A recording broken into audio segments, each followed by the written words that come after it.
Vamos lá ler a palavra do Senhor. Filhos, obedecei a vossos pais no Senhor, pois isto é justo.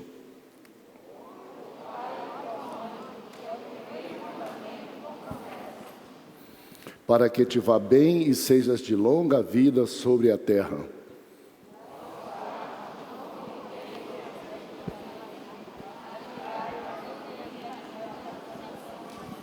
Quanto a vós outros, servos, obedecei o vosso Senhor, segundo a carne, com temor e tremor, na sinceridade do vosso coração, como a Cristo. Não servindo somente à vista, como para agradar os homens, mas como servos de todos, fazendo do coração a vontade de Deus. Servindo de boa vontade como ao Senhor e não como a homens.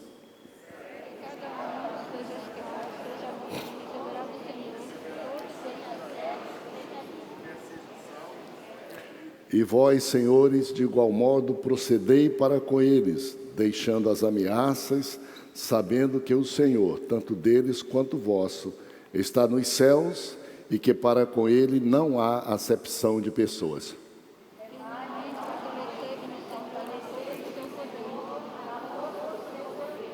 Revesti-vos de toda a armadura de Deus, para poderdes ficar firmes contra as ciladas do diabo.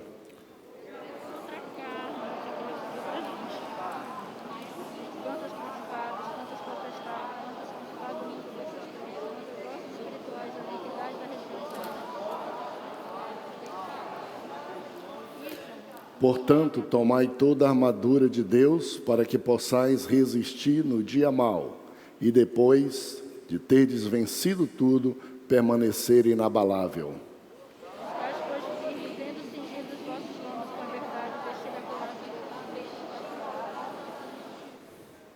Calçai os pés com a preparação do Evangelho da paz.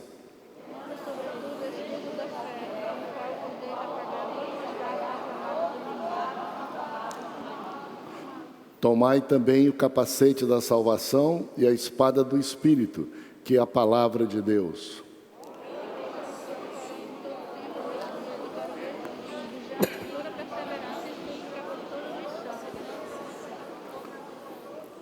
E também por mim, para que me seja dada no abrir da minha boca a palavra, para com intrepidez fazer conhecido o mistério do Evangelho.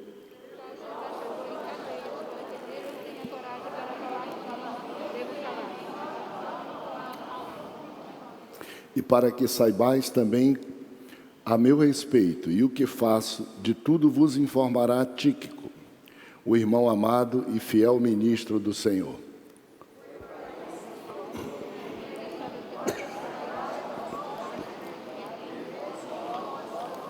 Vamos ler juntos. Paz seja com os irmãos e amor com fé, da parte de Deus Pai e do Senhor Jesus Cristo. A graça seja com todos os que amam sinceramente o nosso Senhor Jesus Cristo. Tome assento. Vocês já perceberam o que nos espera hoje, coisa muito maravilhosa. Deixa eu mostrar para vocês alguma coisa. Nós estamos hoje concluindo a nossa leitura e o nosso estudo, e alguns também a cópia do livro de Efésios. Portanto, é um momento memorável, é uma conquista.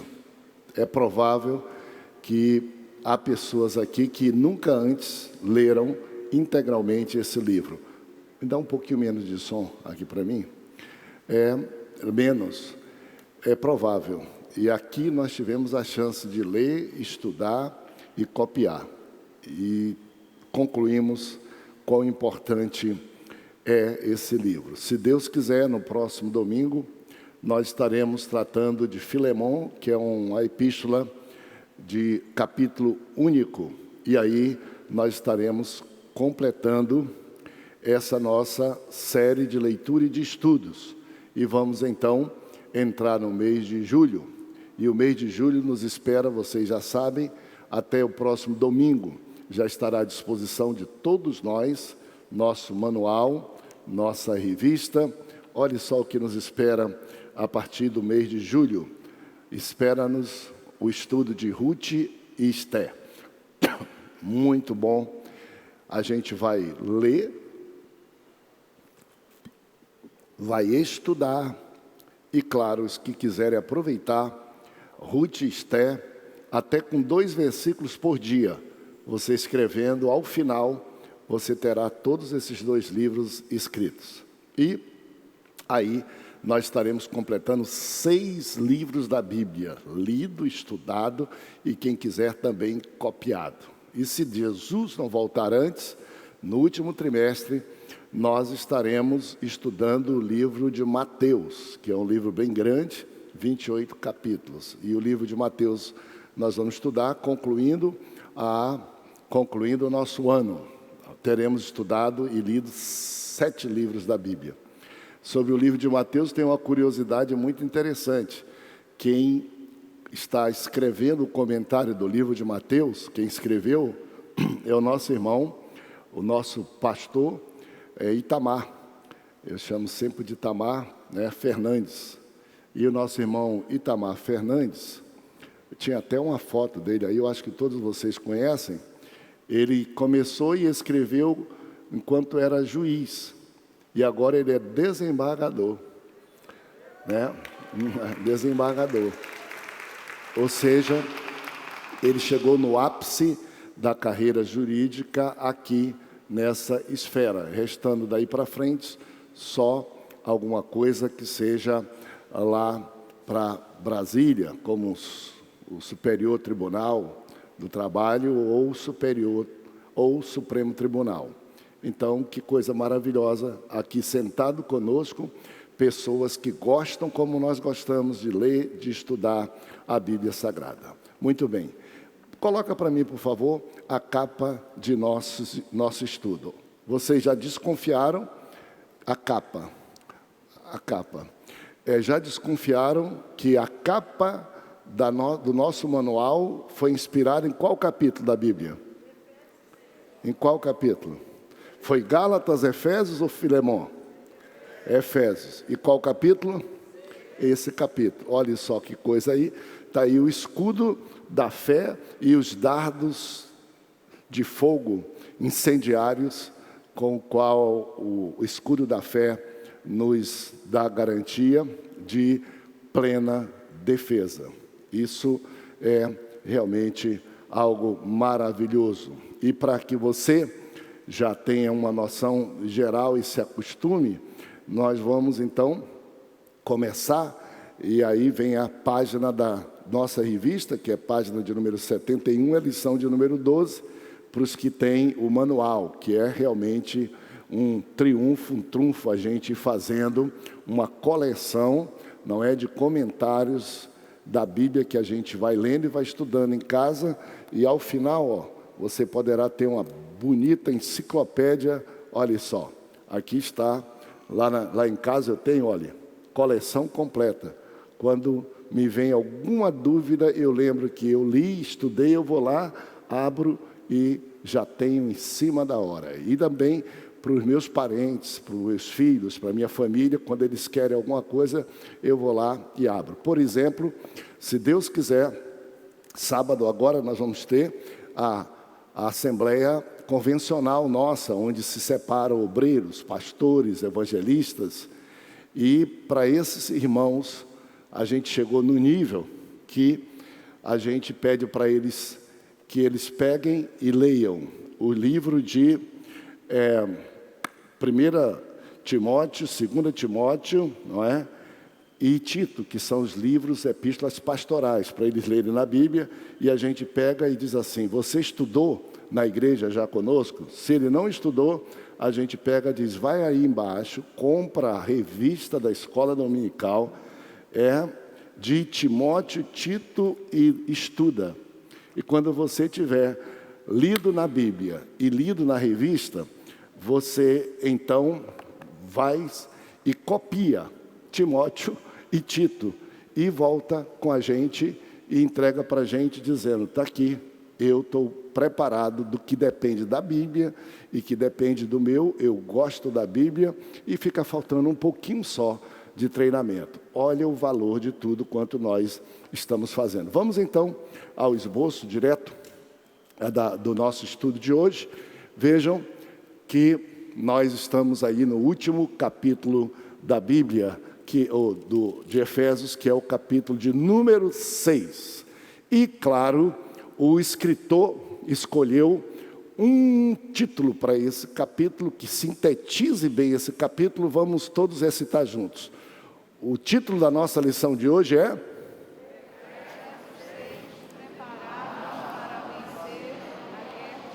Perfeito. Efésios 6, preparados para vencer a guerra espiritual.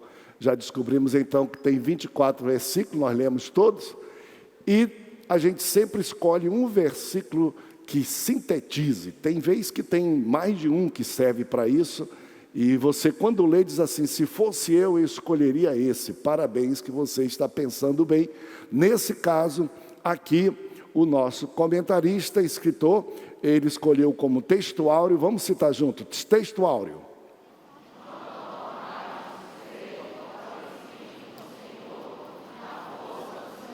Extraordinário. E um pensamento prático para a gente guardar, ficar em casa. Verdade prática, leiamos.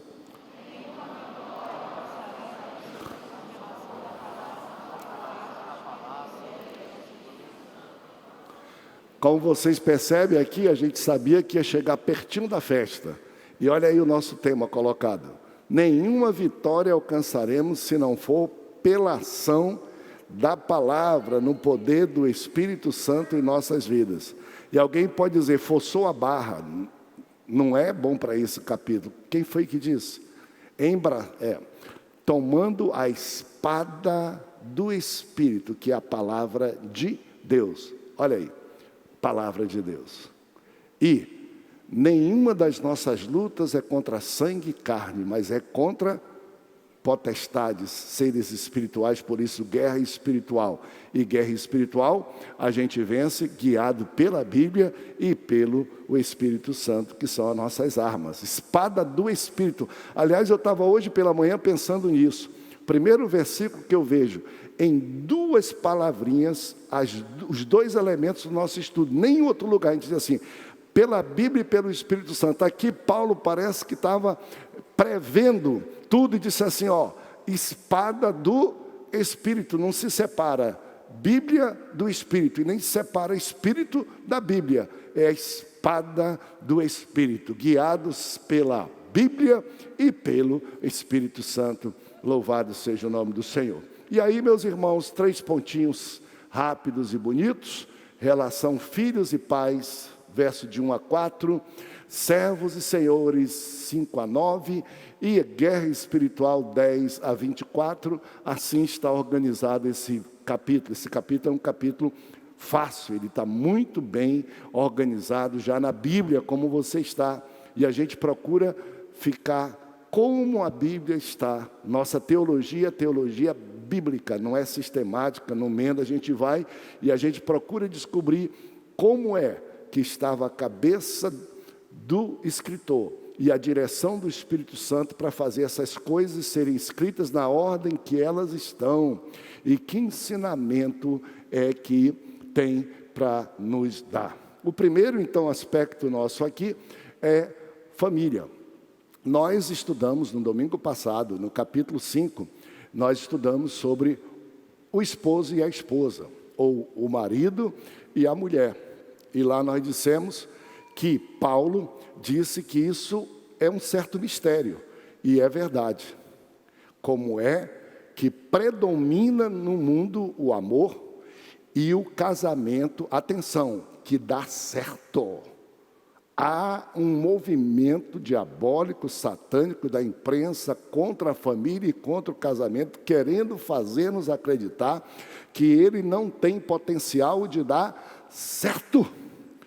E isso é tão bobo que desde que nasceu o homem, o primeiro homem, o Senhor disse: não é bom que esteja só, far-lhe-ei uma adjuntora, e não forçou a barra de nada. Criou Eva, e quando Adão acordou, disse: essa é carne da minha carne, é ossos dos meus ossos. Ela será chamada minha esposa. Ela parece comigo, eu gosto dela, ela é bonita, nós nos entendemos. E vem agora os palhaços que não têm família, não sabem o que é o amor de um homem para com uma mulher dedicado, e querem viver como se fossem verdadeiros animais que vivem pelo instinto, se unindo física, corporal e sexualmente com tantas pessoas quanto sejam possíveis. E porque a consciência e o coração deles não se aquieta, eles querem ensinar que todos nós sejamos como eles são. Mas está aqui para eles. Não tem risco nenhum da família e do casamento deixar de prevalecer, porque é algo arquitetado, instituído por Deus, e o que vem de Deus sempre é bom e é durável. É algo aprovado pela comunidade humana. A gente não sabe explicar nem de onde vem, nem de onde vai. Daqui a pouquinho o pai se assusta. A filha chega e diz: pai, tem um rapaz que quer falar com o senhor. O pai diz: já sei o que é. Não entendo disso tudo, mas já sei. E lá vai a filha se engraçando por uma outra pessoa. E lá vai o filho se engraçando pela outra, por uma moça. E não tem explicação nenhuma, mas o amor é mais forte do que a morte. E por essa causa, eles namoram, eles noivam e eles casam. Para aqueles que querem curtir todo o processo bonito do relacionamento. Tem uns que não, já querem logo casar para depois tentar ver se namora ou se fica noivo. E aí não dá certo tudo, não é? A gente não sabe. Então Paulo diz que parece muito com a igreja e Jesus. Pode ver, é um mistério. Mas Paulo disse assim: é tão semelhante que a esposa, ela honra, valoriza o marido. E o marido ama sua esposa, e uns se entregam pelo outro para apresentar um ao outro como sendo o marido como a esposa gloriosa, sem ruga, sem mácula. Quer dizer, o primeiro amor permanece, e o tempo vai envelhecendo, mas as rugas e a mácula não diminuem o potencial do amor, pelo contrário, cresce. Então, sobrou para hoje, para a gente poder pensar sobre filhos e pais, que, lógico, não estou aqui para discutir isso, eu acho que o que está, mas é bom dizer para vocês que a Bíblia, quando foi escrita, ela foi escrita livro inteiro. Ela não tinha separação em parágrafos, títulos, e também não tinha separação por capítulos e por versículos. Ela era escrito um rolo inteiro, a mensagem completa. Em tese, para que você fosse entender tudo, você leria todos os 6 capítulos de uma vez. Quando é que ficou assim? A modernidade. A Bíblia passou a passar para a mão de todas as pessoas, e lá por 1250, um religioso, estudioso, percebeu, já que a Bíblia vai para a mão de todo mundo, e a gente precisa ler juntos, vamos então pegar e vamos separar em partes menores, organizar, melhor dizendo, do que separar. A palavra organizar é melhor do que a palavra separar. Vamos organizar em partes menores, de tal modo que todos possam localizar rápido e imediato. E por isso que vieram os capítulos. Não tem nada a ver com Paulo, não tem nada a ver com Mateus, não tem nada a ver com isso. Foi mais ou menos no ano 1250 que isso aconteceu. E hoje nós estamos aqui, a gente vai lá, vamos abrir. Para aqueles que não sabem usar a Bíblia, os que são mais novos convertidos, diz: abra a Bíblia. Ele abre, mas não sabe para onde vai. Diz: é no Velho Testamento, é no Novo. Aí você abre aqui, mas não sabe ainda o que vai. É no livro tal. Aí a pessoa fica procurando, e se disser, por exemplo, o livro é Ageu, e demora, e o irmão fica aqui dizendo: quem já achou, diga amém. Quem não achou, diga que vergonha e tal. Aí vai dando tempo, diga amém, vai para lá. Aí o irmão diz assim, na página, mais ou menos na página tal. Aí diz o capítulo é esse e o versículo é esse.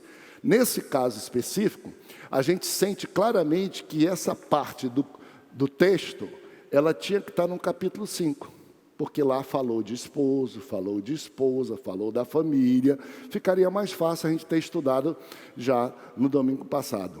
Mas como isso não foi inspiração do Espírito de Deus, nós estamos hoje dizendo que nós lemos e que nós estudamos, e aqui está como deve ser a relação de pais e filhos, a relação de servos e senhores, naquele tempo escravos e donos de escravos, hoje patrões e empregados, como é que deve ser. E claro, o coração desse capítulo está aqui, a guerra espiritual, que a gente chama de guerra espiritual, e como vocês olham aí no verso de número 10, diz, quanto ao mais, por fim, para finalizar, para fechar, sede fortalecidos, fortalecei-vos no Senhor e na força do seu poder.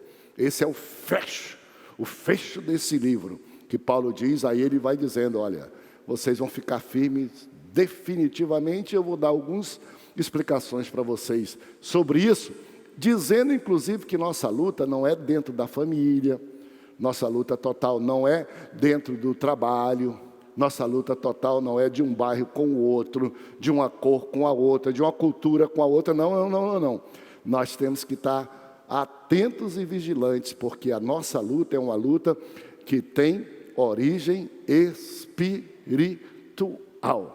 Quando nós percebemos que a gente vai e eleger a esposa como nossa inimiga, ela não é nossa inimiga e está provado. Como é que você casou com a inimiga?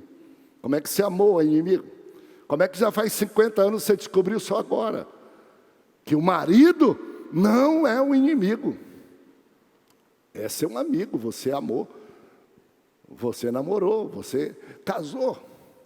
Você está vivendo há tanto tempo, como é que você elegeu ele? Filhos não são os nossos inimigos principais. Tem outra origem. Tem alguém querendo tocar fogo na família, tocar fogo na casa, tocar fogo na sociedade, tocar fogo entre patrões e empregados. Vocês sabem, tem partido para isso, tem tudo para isso. E a gente às vezes vai nessa onda toda e a gente se esquece de que a nossa luta não é contra a carne, é contra o sangue. Então vamos lá. Filhos, obedeçam os pais. Quem pode ler? Filhos, obedecei a vossos pais no Senhor, pois isto é justo. Honra teu pai e a tua mãe, que é o primeiro mandamento com promessa. Ok. É óbvio, não é? Isso a gente não tem nem o que discutir. O filho deve obedecer o pai, a mãe, porque isso é certo. Isso é o que é justo. Eu não sei por que as pessoas pegam coisas tão óbvias e elas querem remover coisas que são irremovíveis. A luta que pedagogo, a luta que ideólogos, a luta que congressos, casas de lei, a luta que os tribunais, a luta que alguns líderes querem contra uma coisa estabelecida, solidificada, que deu certo desde que a humanidade existe, querendo mudar, dizendo que filho não é para obedecer o pai, que pai não pode corrigir o filho, que não é o ambiente da família o melhor ambiente para gerar e formar uma pessoa, que é a escola, que é o partido. O máximo que a lei pode fazer é querer corrigir exageros, mas nem precisaria corrigir exagero para aqueles que são cristãos, porque no momento que a Bíblia define o papel da mãe, do pai e do filho, ela já impõe limites aos exageros. Colossenses capítulo 3 tem: o marido ame a esposa obedeça ao marido, e os filhos aos seus pais. E vai logo dizendo: marido, o limite é o amor. Não vai espezinhar a esposa. Esposa, o limite é a honra, o respeito ao marido. Não vá passar por cima disso. Filhos, pais, não tratem os filhos de vocês com dureza. Pelo contrário, estimule e anime ele. Corrijam, mas tenham cuidado. Corrijam com amor. Você não quer que a esposa trate você com amor? Você não quer que o marido trate? Por que vocês dois não tratam direito os filhos também, como se fosse o que vocês queriam? E vocês, filhos, não querem também? Por que vocês não fazem com o pai de vocês aquilo que vocês esperam que os filhos de vocês façam? Aí a Bíblia fala de 3 coisas que nós vamos falar. Honra gera recompensa. Leia, por favor.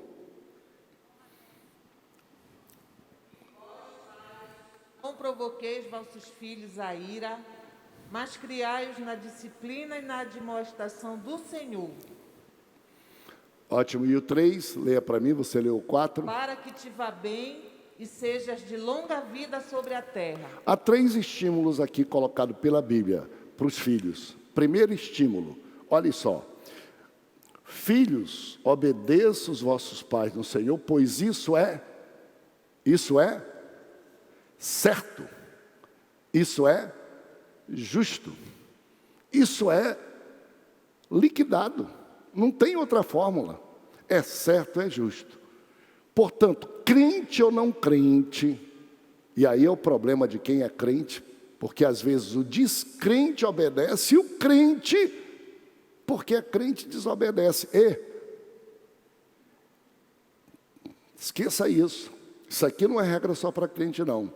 É certo, é correto, não deve ser aplaudido pela humanidade, pela justiça, por políticos, por partidos, filhos que se insurgem contra seus pais. Potencial deles é de marginalidade, de criminalidade, de dar trabalho para a sociedade, porque já não respeita a Deus que lhes dá a vida, não respeitar os pais que lhe geraram, criaram, a mamãezinha que teve o sacrifício de gerar e que ama tanto a ele, essa pessoa, ela tem que ter cuidado. Cuidado preventivo. Qual é o cuidado preventivo? Obedeça. É certo, todos. Agora tem um outro estímulo que a Bíblia fala. Diz aqui, porque isto é justo. Aí vem a Bíblia dizendo, além de ser justo, é mandamento. Está na Bíblia. Para nós que somos evangélicos, isso é extraordinário. Já seria justo, certo, basta. E já é suficiente para o filho obedecer o pai. Além disso, para nós que cremos na Bíblia, na palavra, a palavra diz, não se esqueçam que isso é importante, tão importante para Deus, que Ele incluiu como sendo um mandamento. Honra teu pai e a tua mãe. E tem um terceiro estímulo para a gente fazer isso. Qual é o terceiro estímulo? Nós lemos no capítulo de número 4. Tem recompensa, tem resultado. Quem faz isso só porque é certo, já vai ser longa vida e tudo lhe irá bem. Recompensa. Quem não quer que vá bem a sua vida? Quem não quer aqui? Quem quer? E quem quer ter longa vida? Nunca precisou se provar tanto que todo mundo quer viver tanto, ficou em casa. Olha essa máscara na cara porque quer longa vida. Olha a máscara na cara aqui de todos aqui, Quer longa vida? Então, começa pequeno. Começa em casa. Começa como filho. É certo, é mandamento de Deus e produz bem-estar e longevidade. Louvado seja o nome do Senhor. Filhos, não tem discussão muito, senão essa discussão boba que se toma aí todo dia e toda hora. Inclusive, vocês sabem que há teorias políticas que dizem que o dever de educação dos filhos é do Estado, que os pais apenas foram animais de reprodução, como comparado com cachorro, gato, gado. Dali para frente o Estado é que diz como o filho e como quer para prepará-los ele. Por quê? porque querem desmontar a estrutura familiar, porque a estrutura familiar é uma estrutura divina que resiste até a força do Estado que quer fazer do ser humano um ser que não tenha sensibilidades, relações nenhum. Ele quer que o ser humano seja um ser humano objeto. Vamos para frente, servos e senhores. Aí, essa palavra servos e senhores serve também para aquilo que nós chamamos hoje de relação do trabalho, que é um outro problema grave no mundo, que é um dos maiores princípios políticos, né, que se discute por aí. Por exemplo, os trabalhadores contra os empregadores, os capitalistas e donos dos meios de produção e os operários. E as pessoas pegam e manipulam isso e fazem disso um partido político, uma teoria, imaginando que no mundo pode se separar pai de filhos, pode separar esposa de esposo e pode separar trabalhadores de proprietários. O mundo vive para separar. As teorias vivem para conflito. A palavra de Deus vive para mostrar como é que se convive. E como é que se convive? Começa por sermos iguais. Segundo, por termos uma missão. Terceiro, por poder somar forças para fazer com que o ambiente que a gente vive, o país que a gente vive, a igreja que a gente serve, seja um ambiente que produza paz, que é a única condição da gente desenvolver e crescer. É quando a gente soma força, é quando a gente tem ambiente. Quando não tem paz, não há progresso. Quando a família é desfeita, não tem dinheiro do marido que dê certo. A mulher logo diz assim: vou gastar todinho para ele não gastar com outra. E o marido diz logo assim: vou esconder tudo da minha mulher, porque já não estou mais com ela, vou precisar. E o filho diz: esse meu pai ausente, essa minha mãe que me maltrata, a única coisa que eles têm é dinheiro. Eu vou gastar tudo e vou fazer conta para quando chegar em casa, ele vai se surpreender. O salário dele já está todo gasto, com bebida, com o que for. Assim é. O empregador e o servo, as orientações. Vamos ler o verso 5. Quanto a vós outros servos, obedecei a vosso Senhor segundo a carne, com temor e tremor, na sinceridade do vosso coração, como a Cristo. 6, pode ler, continua. Não servindo à vista como para agradar a homens, mas como servos de Cristo, fazendo de coração a vontade de Deus. 7. Servindo de boa vontade como ao Senhor e não como a homens. Eu estou olhando aqui, cadê a câmera aqui, ó? Vem aqui. Eu estou olhando aqui que tu está já lendo na tua Bíblia escrita. Aí, está na página aqui com a minha também. Quase que eu faço a mesma coisa, mas olha aí, parabéns. Está conferindo coisa com coisa. Viram? É bom a gente lembrar que na época que foi escrito o livro de Efésios, predominava no mundo o regime da escravidão. Escravos. Escravos era o chamado propriedade. Para você ver como era tão complicado aquele mundo, que escravo diziam que não tinha alma e era objeto, e era trocado por coisas, a vida das pessoas. Incrivelmente também naquela época, tem muitas pessoas que veem e dizem assim: as mulheres, obedeça o esposo, não sei o que, seja submisso, honre o esposo e não gosto. Naquela época, mulheres eram consideradas como escravas que não tinham também alma, espírito e eram como objetos. Incrivelmente, eu não gosto de insultar nada, ninguém, mas é preciso a gente saber dizer as coisas, que nós vivemos num mundo, um mundo que a gente reclama muito, mas é um mundo muito melhor. É um mundo muito melhor. O mundo de liberdade, o mundo ocidental. Só para vocês terem uma ideia, até hoje, na religião judaica, essa que muita gente está querendo voltar a ser, que nós já estudamos que ela não tem nada a ver conosco, a mulher, no culto judaico, ela tem que ficar escondida, não pode ver os homens e nem os homens podem ver ela no templo. Elas ficam lá numa galeria na sinagoga. Elas jamais podem ler o rolo do livro. Há um ditado judaico que diz que é melhor queimar e jogar no lixo o rolo da lei do que ser lido por uma mulher. Ainda hoje, Deus me livre disso. Assim como vocês veem também, né, os árabes. As mulheres não podem ser vistas, carregam um fardo louco tal, e os machos tudo aí, gabolas. Né? E houve um tempo que na nossa igreja isso quis pegar. A gente veio, vocês lembram que houve um tempo, que passou já, graças a Deus, que quando entrava ali, se a Rebeca sentasse, deixa eu ver qual era o lado. Geralmente o lado esquerdo era dos homens e o direito das mulheres. Se o Salomão sentasse aqui, o diácono ia lá e dizia, passa para lá, para aquele lado. Aí só as mulheres. E faziam disso religião.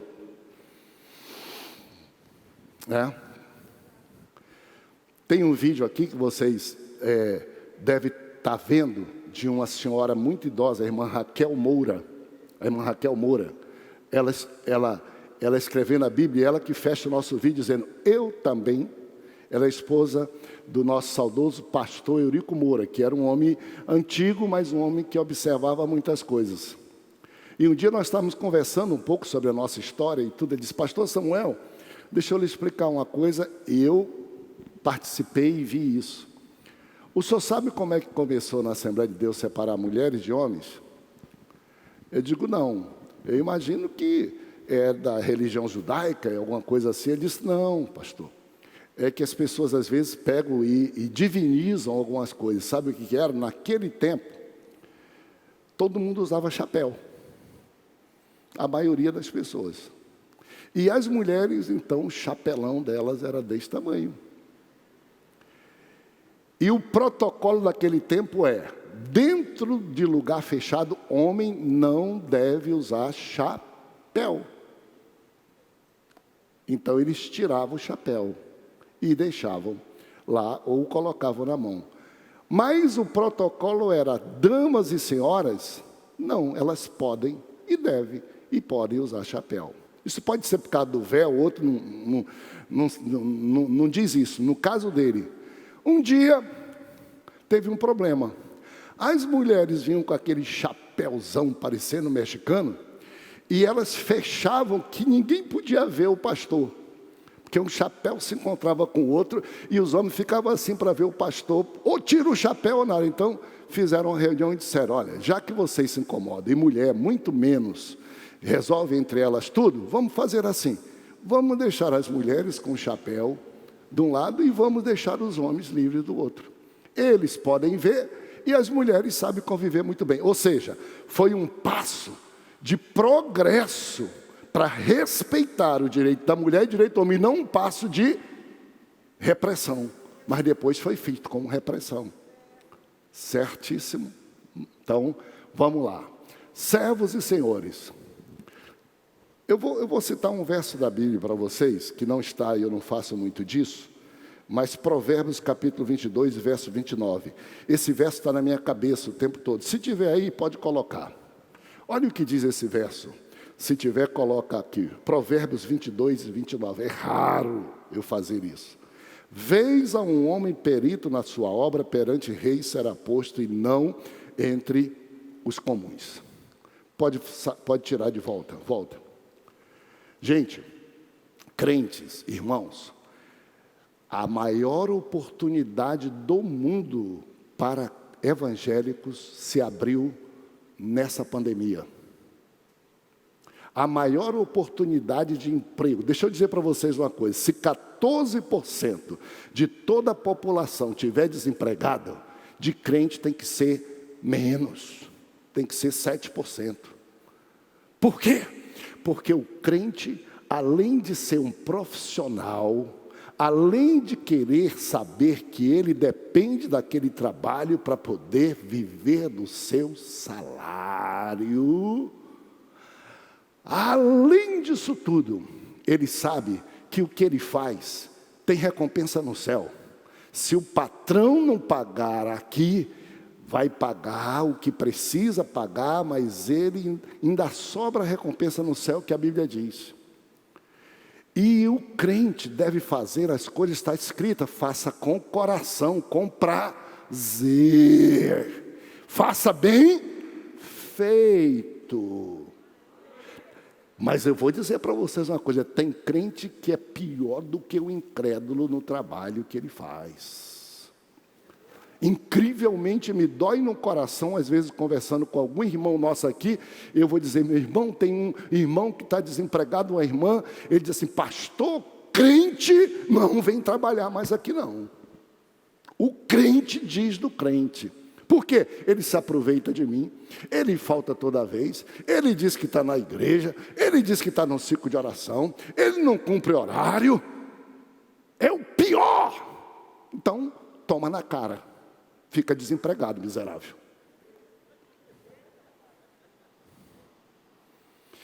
O texto diz, quer ver um homem ou uma mulher perito no que faz no trabalho? Perante reis será colocado. A coisa mais gostosa do mundo.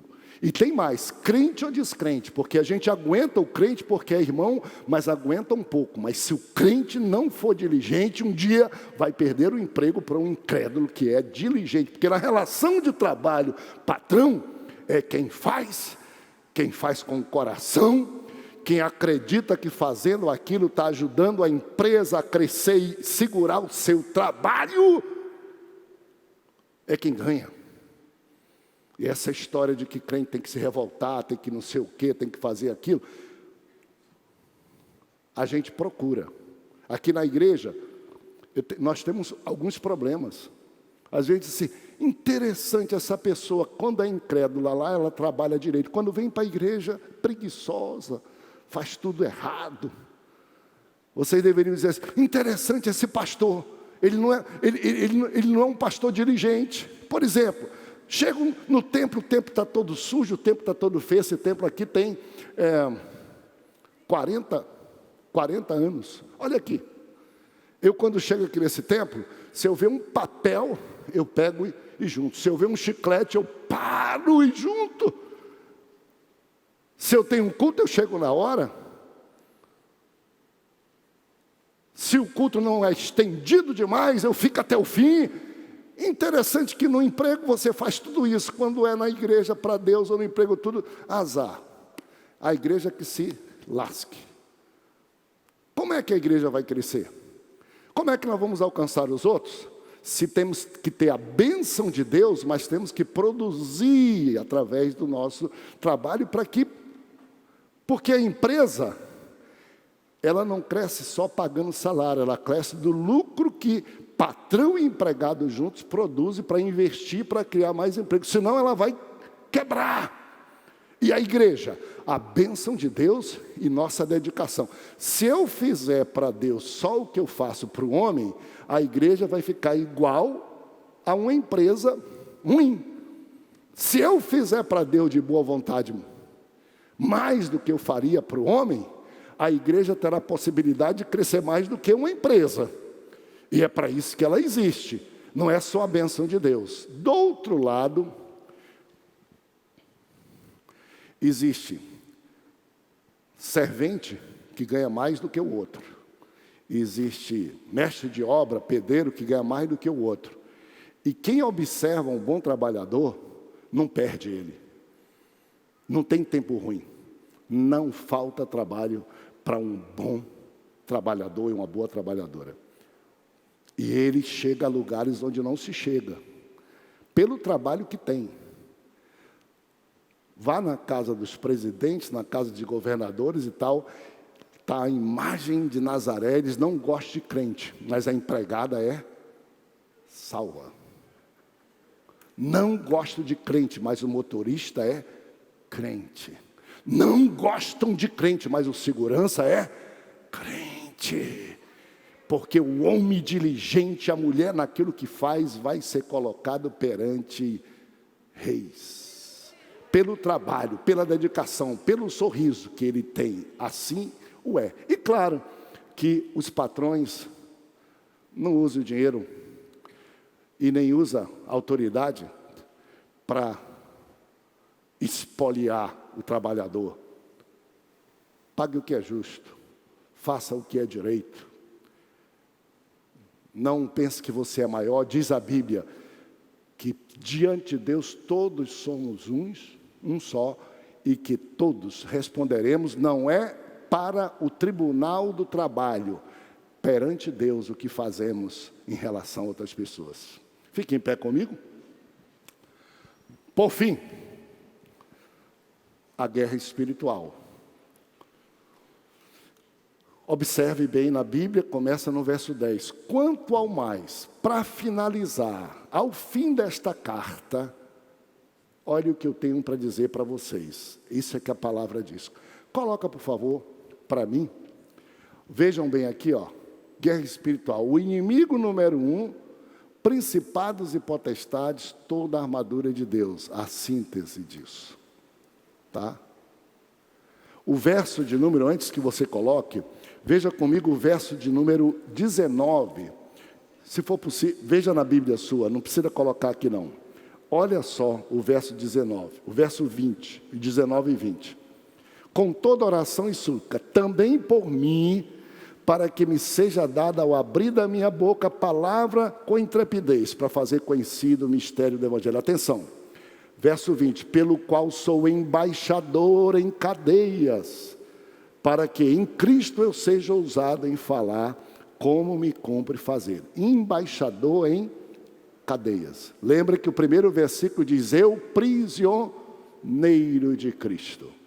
Paulo estava preso no calabouço romano, guardado por soldados que desconfiavam, porque ele tinha uma fé em Deus, ele podia sumir como disseram que sumiu Jesus lá no túmulo. Ele era cheio de mistérios, então ele tinha muitos soldados romanos cuidando dele. Ele era prisioneiro. Será que não admira você que ele, sendo prisioneiro, ele escreveu uma carta tão abençoada e tão alegre?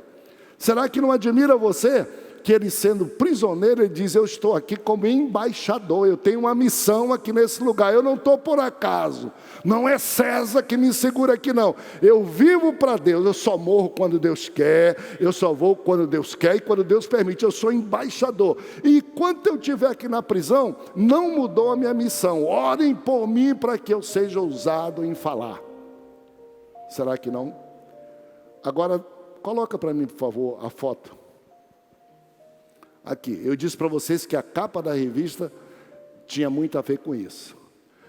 Ilustrativamente, ó, ele diz, cingidos, começa assim, com o cinto da verdade. Lê para mim, por favor, para você vai lendo devagar e você vai olhando essa figura aqui para você. Lê para mim do verso de número, o verso de número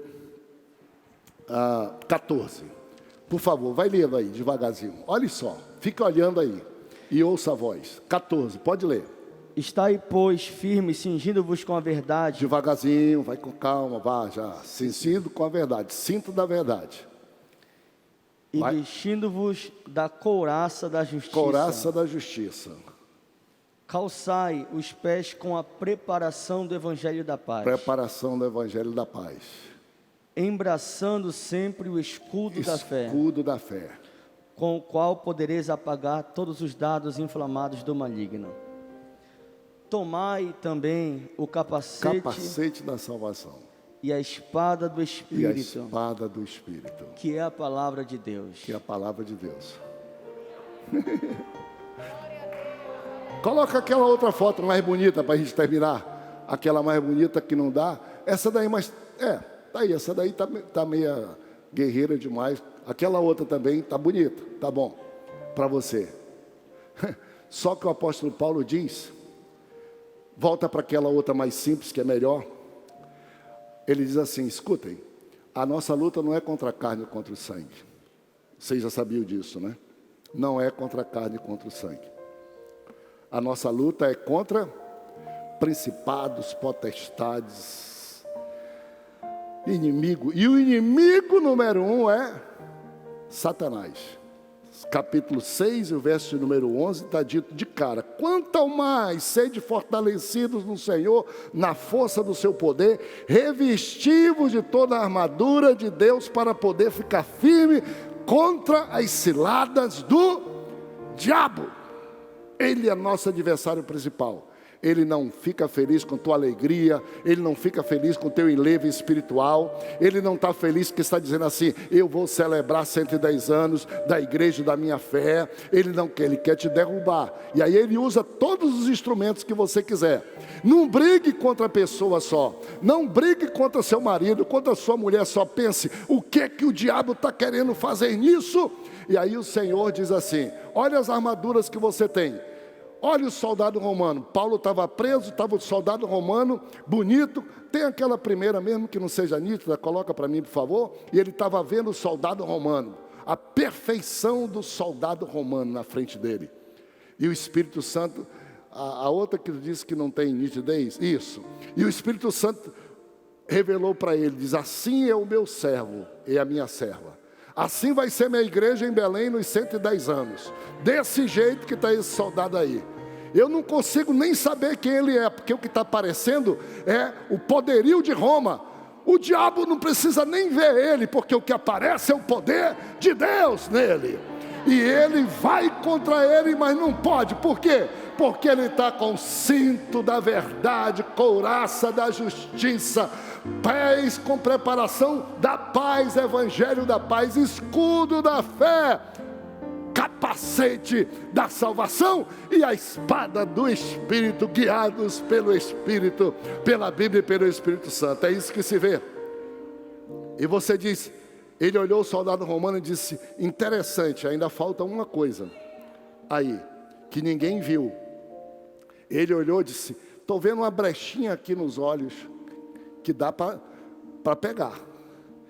E estou vendo também que aqui, atrás do joelho também é um lugarzinho que nem sempre está protegido. Ele diz assim: ó, a tua arma é, atenção, a tua arma não é o cinto, é a verdade. A tua arma não é a couraça, é a justiça. Volta para lá, por favor, volta para o outro. A tua, olha aqui, ó, a tua é a verdade. O cinto, bobagem. A tua arma espiritual, então, não é couraça, é justiça. O crente é verdadeiro, é justo. A tua arma não é um sapato de metal, é paz. Na igreja e no evangelho, paz. Ó, tudo é espiritual, não tem nada material aqui. A tua arma é fé. Fé. Fé, que é o teu escudo. Cadê? Não tem fé, ninguém pega. A verdade ninguém pega. Mas essa é a tua. Não precisa você estar levando e ostentando, mas você está protegido por ela. A tua arma é salvação, que guarda a sua cabeça. E a tua arma é a espada do Espírito. E Paulo diz assim: e com esses olhozinhos, em todo tempo vigiando, para completar, amalgamar essa verba toda, em todo tempo vigiando. E para esse joelho, orando em todo tempo no Espírito. Aleluia. Ele estava vendo um soldado dizendo: isso aí é besteira, isso aí não funciona, vai vir daqui a pouco outro reino e derruba Roma, e vai ser outro que vai mandar. Mas as nossas armas são poderosas em Cristo Jesus, o nosso Senhor. Armas dos 110 anos, armas da nossa fé, armas preparadas para a vitória pelo Espírito de Deus. Como é que está você? Como é que está a sua vida? Como é que está? Está protegido? Deus te abençoe. Veja tudo que você pode fazer e saiba que você tem as armas. No demais, irmãos meus, fortalecei-vos e na força do poder que Ele tem. Revesti-vos de toda a armadura de Deus, que para ilustrar é um soldado romano, mas as de Deus são espirituais: verdade, justiça, evangelho da paz, fé, salvação e espada do Espírito, com quais podereis vencer todos os dados do inimigo. E estai firmes. Quem está firme aqui? Está firme. Deus, nós nos entregamos a Ti. Que essa carta faça parte da nossa vida e que esses momentos que nós vivemos sejam os melhores momentos, e que a Tua palavra fique no nosso coração, na nossa mente, e venha para a nossa prática, em casa, na família, na igreja e no mundo. Senhor, dá-nos os melhores profissionais, para que eles invadam todos os lugares da terra, Senhor, com o trabalho que fazem, e leve a Tua palavra. Faz-nos, Senhor, trabalhadores diligentes, que tenhamos o salário correto, que sejamos procurados como éramos antigamente, ainda hoje. E alguém telefona e diz assim: pastor, arranje 10 trabalhadores aí para minha empresa, porque eu quero gente que trabalha com alegria e com fé. Senhor Deus, levanta empresários, levanta, dá riqueza, dá bênção a muitos de nós, para que possamos dar emprego, trabalho para quem não tem, e tratemos diferente, com alegria, e ele diga assim: eu já trabalhei para muitos patrões, mas esse tem algo diferente, ele tem Deus, e queira te servir. Senhor, faz isso, em nome de Jesus. Deus os abençoe.